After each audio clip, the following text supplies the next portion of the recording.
Hello, हाय, नमस्ते. मी प्रियंका काळभोर तुमचं माझ्या व्लॉगमध्ये मनापासून स्वागत करते.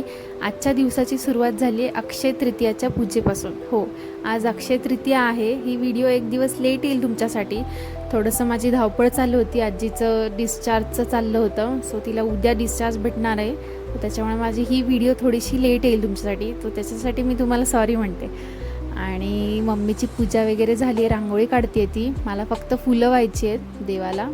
तर मागच्या बागेत आमच्या आबोलीची फुलं होती, निरंजन फुलं आणि अगरबत्ती वगैरे आणणार आहे, कारण अगरबत्ती संपली आमची. तर तात्पुरतं तो आणेल.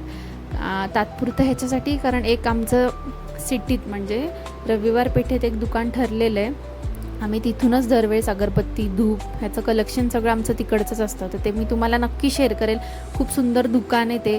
तिथले सगळे एकदम फ्लुएंट, एकदम असं नॉर्मल फ्रेग्रन्सवाले सगळे अगरबत्त्या त्यांच्याकडे असतात, की जेणेकरून त्राससुद्धा होत नाही.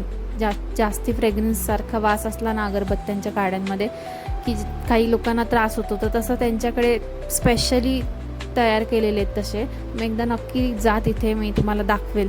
सो छान मी फुलं वगैरे वाहून घेतले आहेत देवाला. निरंजनचं पण चाललं आहे, अगरबत्ती वगैरे लावतो आहे. हार घालून घेतला आहे देवाच्या देवाऱ्याला. आणि आता पप्पांच्या फोटोला पण मी हार वगैरे घालणार आहे. पप्पांच्या फोटोला हार घालते आहे मी. त्यांचा फोटो छान पुसून वगैरे घेतला आहे, तिथली जागा सगळी स्वच्छ करून घेतली आहे. त्याच्यानंतर आता नाश्ता करत बसायला वेळ नाही आहे, त्यामुळे चिक्कूचा मिल्कशेक करणार आहे मी. मम्मी पोती वाचायला बसली, मग ती पण पिऊन घेईल, नाही तर मग डायरेक्ट जेवण करायला म्हटलं ना मग खूप लेट होतो. चिक्कूचा मिल्कशेक झाल्यानंतर मी लगेच स्वयंपाकाला लागणार आहे.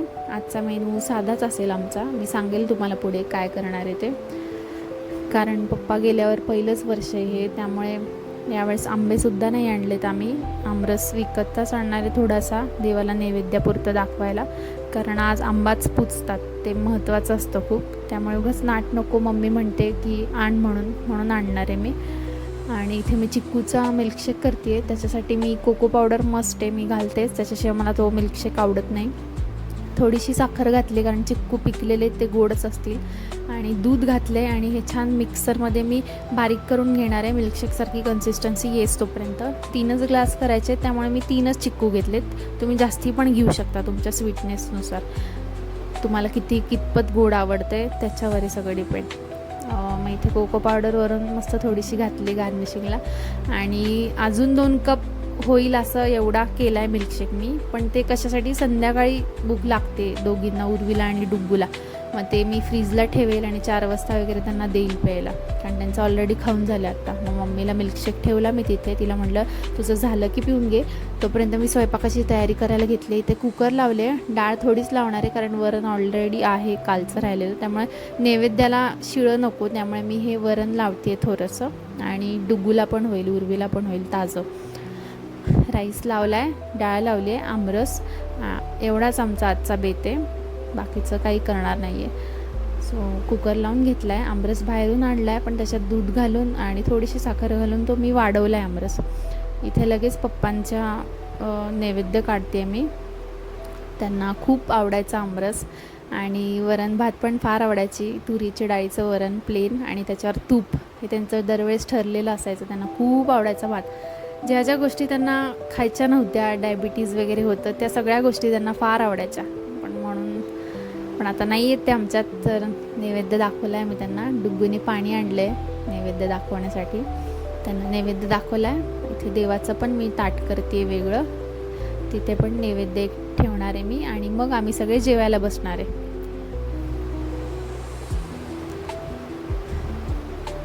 देवाला छान नैवेद्य दाखवला आहे. खूप प्रसन्न वाटतंय, शांत वाटतंय. पण दरवेळेसारखी जी चहलपहल असती घरात ती यावेळेस नाही आहे. तिथे लगेच मी डुग्गूला आणि उर्वीला वाढून घेतलं आहे ताट. आमरस आणि पोळीच दिली त्यांना खायला, चपाती. बसल्यात त्या इथे खायला. बाहेर खूप जास्त गरम आहे, ऊन आहे. बसतो आम्ही आता जेवायला. त्याच्या आधी ना मागे ना मम्मी नैवेद्य दाखवते आहे. हे असं दरवेळेस करते ती. तर बघा तुम्ही आता काय करते ती. हे असं तुमच्याकडे पण करतात का? जेवायला बसले आम्ही सगळे. खूप ऊन आहे बाहेर, दिसतंय का? आणि आणि लगेच थोडंसं फ्रेश होऊन आवरून बाहेर आलो आहे बागेत. भरपूर खेळली, खूप दमली डुकू आज, झोपेला आली आहे फार. घरी आलो होतं, मॅडम झोपलेल्याच आहेत. लगेच मी दालचा करणार आहे आज. सो ह्याच्यासाठी आंबट चुका आणि मिक्स डाळ घेतली आहे मी, मस्त वॉश करून सगळी फोडणी मारली आहे मी, सिंपल फोडणी आहे. आणि भोपळा इथे मी गरम पाण्यात उकळून घेतला आहे आणि थोडेसे घरातले स्पायसेस घालणार आहे. ह्याच्यासाठी पुदिना लागतो, तो माझ्याकडे नव्हता म्हणजे मागे बागेत आहे पण तो थोडासाच आहे, पण ठीक आहे, थोडासाच असे ना पण आहे ना, तर तो मी काढून घेतला आहे. पण तो थोडासाच होता, पण एवढा मस्त त्याचा फ्रेग्रन्स येत होता, वास येत होता, छान सुगंध. आणि तो घालून घेतला. इथे राईस लावला आहे, मध्ये भोपळा शिजायला घातला आहे आणि फोडणी देऊन झाली आहे माझी ह्याला दालच्याला. ते आता छान उकळून घेणार आहे मी आणि जेवण करणार आहे आणि लगेच निघणार आहे दगडूशेठचं दर्शन. हे दोघे फ्रेंड्स आहेत, आमचे कॉलनीत राहतात माझ्या. लगेच आम्ही दगडूशेठला गेलो आहे. सुंदर असं आज त्यांचं डेकोरेशन असतं, छान बाप्पाला सजवतात ते आंब्यांनी. ते बघण्यासाठी आम्ही खास दरवर्षी येतो. सो ते तुम्हाला शेअर करते मी तुमच्यासोबत. गर्दी फक्त तुम्ही बघू शकता केवढी असते. आवर्जून सगळे या दिवशी येतात, म्हणजे ज्यांना दिवसभर जमत नाही ऑफिसमुळे किंवा मग उन्हामुळे, जे सगळे टाळतात ना, ते सगळे रात्री येतात. आत्ता वाजलेत तुम्हाला सांगते 12:30 वाजलेत, तरी तेवढी गर्दी होती. तिथून लगेच आम्ही शंकर मठात निघालो आहे जायला. तिथे पण समाधी सोहळा चालू आहे. छान डेकोरेशन वगैरे केलं आहे. यावेळेस जायलाच भेटलं नाही मला, तर मी जाणार आहे. 5 तारखेला समाधी सोहळा आहे. तुम्ही पण सगळे या, खूप छान करतात तिथे सगळं. दर्शन पण छान होतं. कसा वाटला तुम्हाला माझा आजचा सगळा दिवस आणि हा व्लॉग? नक्की सांगा कमेंटमध्ये. आपण पुन्हा भेटूयात नक्की. Thank you for watching.